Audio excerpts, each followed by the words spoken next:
Today's video is sponsored by Knights of Pen and Paper 2. Check out the link in the description below. What's better than playing D&D with your friends? Or having friends? Playing Knights of Pen and Paper over the tear-stained campaign notes you've been writing that no one will ever get to see because your party keeps bailing on you at the last minute.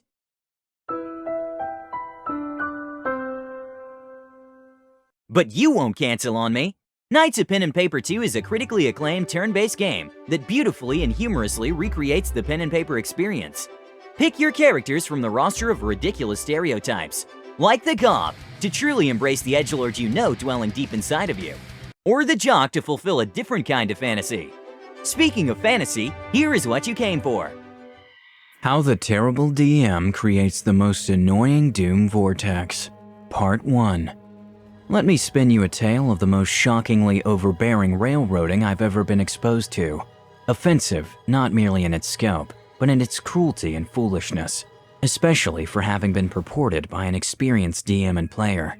This was years and years ago, and ever since then, the term which I coined, midway through the second session, the Doom Vortex, has become a term which is spoken of in sepulchral tones in reference to the worst-case scenario of any campaign. It's a long story, with many stops along the way, but I promise that each of them will be as darkly entertaining to you, dear listener, as it was miserable for me to experience them. As for the characters, I came in at the beginning of the second session of what would ultimately be a 3-session campaign, playing a lawful neutral human fighter and the son of a wealthy merchant lord whose family manufactured and sold weapons and armor. Ray was my best friend, who invited me to join the game, playing an elven sorceress. The homebrew setting's cosmology had all sorcerers' powers coming from specific extraplanar elemental beings. In her case, it was from some fire spirit whose connection with her was waning, and she was on an adventure to rekindle that connection.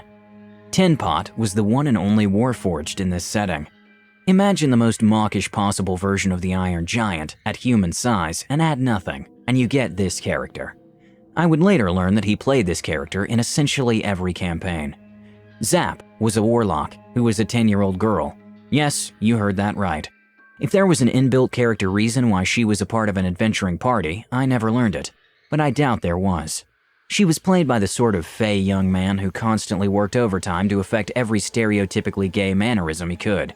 And each and every time he had his character use those warlock powers to attack, he would make little finger guns and imitate this classic Simpsons bit. Every single time.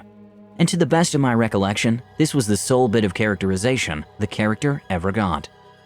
Doombo, the DM. The DM, naturally, and villain of the story. 24 years old, which will prove to be relevant at the end of the story. Running a homebrew campaign setting of his own devising. I'll let the telling of the tale inform you of everything else about him, worth knowing for the sake of this story. Here's what I know about the first session. The 3 original player characters are gathered up by the DMPC. A character controlled by the DM is a bard named Theron, who was much higher level than them, informing them of mysterious signs and portents that they would just need to trust, which would guide them to some sort of grand destiny. For Ray's character, this involved restoring the waning connection with her powers. I don't know or care what it was for the other 2. They were guided to board a ship from the setting's main continent towards this crumbling and soon-to-be abandoned island. Apparently, part of the world's setting's premise was that this main continent was continuously but slowly moving, and in its path would come across other islands, which would be colonized, mined out, and then abandoned as they collapsed into nothingness, since they're left in the wake of the departing main continent. On their way across the waters, their ship was attacked and sunk by an orc boarding party, reportedly from some other unknown land, and the characters were left to drift off at sea on the shattered remains of the boat. My character enters in the second session, and his story, as it's relevant to the campaign, is that he was dispatched by his father to investigate reports of Tin Pot, this living, walking and talking weapon, and if possible, to acquire it for study and possible replication.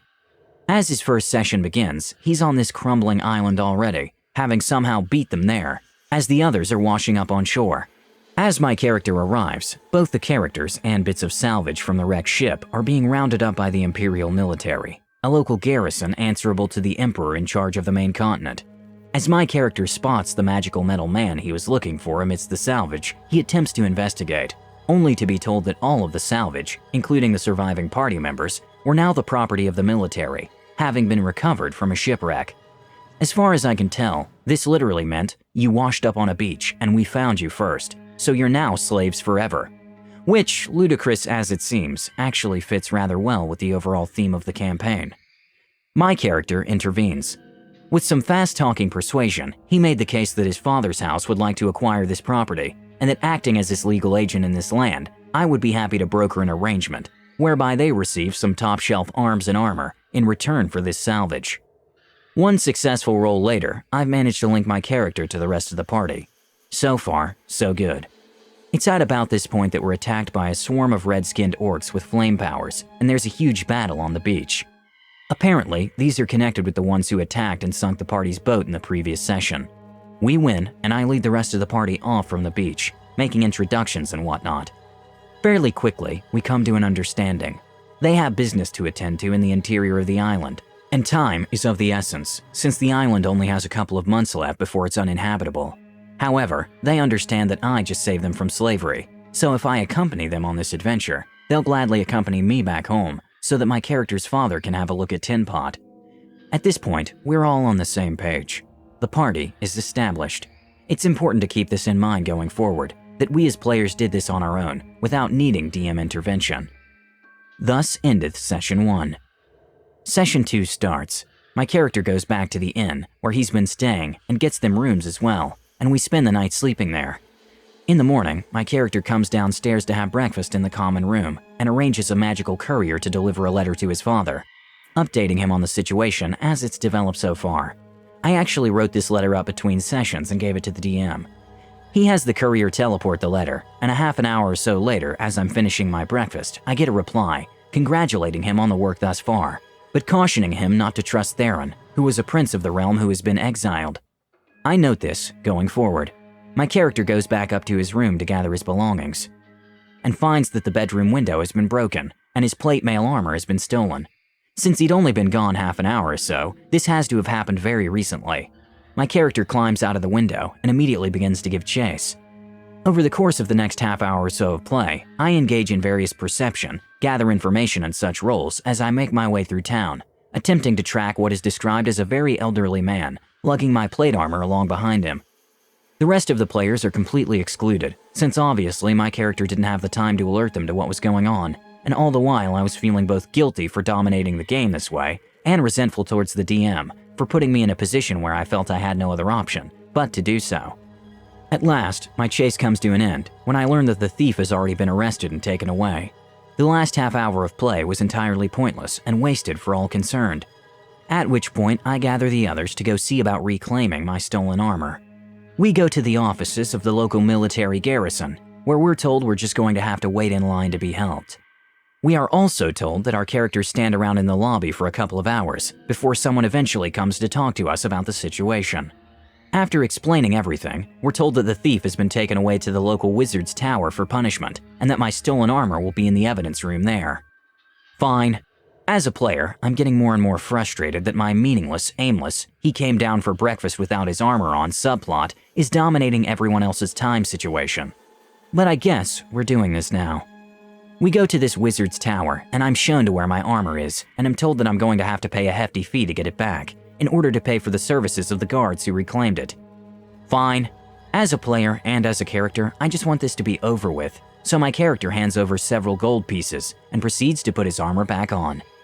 And this is when things really start to get stupid. Surprise! I'm told that I feel a stabbing pain all over my body as my armor constricts around me. Turns out that in the half hour or so that it was stolen, a curse was laid upon it, and it's now impossible to remove. I demand to see the old man who took it, and I'm taken to his cell. It's this cackling old man who jeeringly informs me that this is revenge for something my family's noble house did to him decades ago, and that in a month or two, I'd be as old as he was, thanks to the curse on the armor, which I couldn't remove. My character is flabbergasted that this old man, apparently without there being anything very special about him, could have even done this in just half an hour.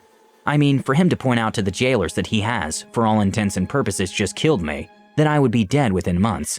What did they intend to do to this peasant, who had dealt a lethal blow against a nobleman? Oh, people around here lay curses like this on each other all the time, they reply lazily. If we punished everyone who did something like this, we'd never have time to do anything else. We'll give him community service for the theft, though. raking leaves and such. Now furious, my character tries to leverage his social standing to insist that if this old man laid this curse, he must know something about its specifics, including how to lift it, and demand that he be compelled to help me. Well, I'm afraid he'll be too busy raking leaves for that, and if you try to interfere with his sentence, then you'll find yourself with the same sentence. So I suggest you leave peacefully now and not cause any trouble. My character, furious beyond words, informs the rest of the party that he no longer has time for their adventure or their goals. He's going to need to return home to his father to have him pay a wizard or cleric or someone to lift this curse. Every hour spent doing anything other than getting this curse lifted was months of his life gone. He prepared to head home empty-handed, knowing his father would be disappointed, but that he would care more about the life of his son and heir than about acquiring this walking weapon, and that he could just dispatch someone else to round him up anyway. At this, Theron, the DMPC, whom my character had been told not to trust, told him that there was an elven village further inland where they would need to go to help Ray's character with her magical problems, where there were powerful spellcasters who might be willing and able to help. My character was extremely skeptical, but kept this to himself. With some persuasion, some of which was me as a player essentially metagaming here, since being persuaded was the only way not to have my involvement in the campaign end then and there, I agreed to go along, knowing that I would turn my back on the rest of them at a moment's notice if this didn't pan out. They'd spend most of the day on this, and evening was coming. So we agreed to set out for the village first thing in the morning. My character, I decided, would spend the evening going around to local blacksmiths to see about having the armor cut off of him. He even spent a bunch of gold on healing potions in case it was necessary to simply destroy the armor by means of acid or tongs, or whatever, and repair the damage to his underlying flesh. Doombo the DM decides we need to actually roleplay through this whole experience, which takes another hour or so, because he has to make it dramatic. At the end of the hour, my character was several gold pieces poorer and no closer to being free. Now, if I'd been in his shoes, I would have just told the cursed player, you spend the evening going around to local shops, plying craftsmen and alchemists to help you, but in the end, they all inform you that it's beyond their limited means. None of them know how to deal with a curse like this. I wouldn't have wasted the other players' time for an hour on something totally futile, which they weren't even involved with, and which didn't concern or impact them. Meanwhile, Ray's character had her own share of problems, which are relevant to the tale. She needed to go ask some favor from the local military commander, I think having to do with getting permission to head inland. My memory is a bit vague here, since this scene didn't involve me, but I think it had something to do with Imperial citizens being limited to the coastline in light of the need to evacuate in the near future. Whatever the case, she attempts to get this guy to do us this favor, and he demands in return that Ray's character agree to marry him.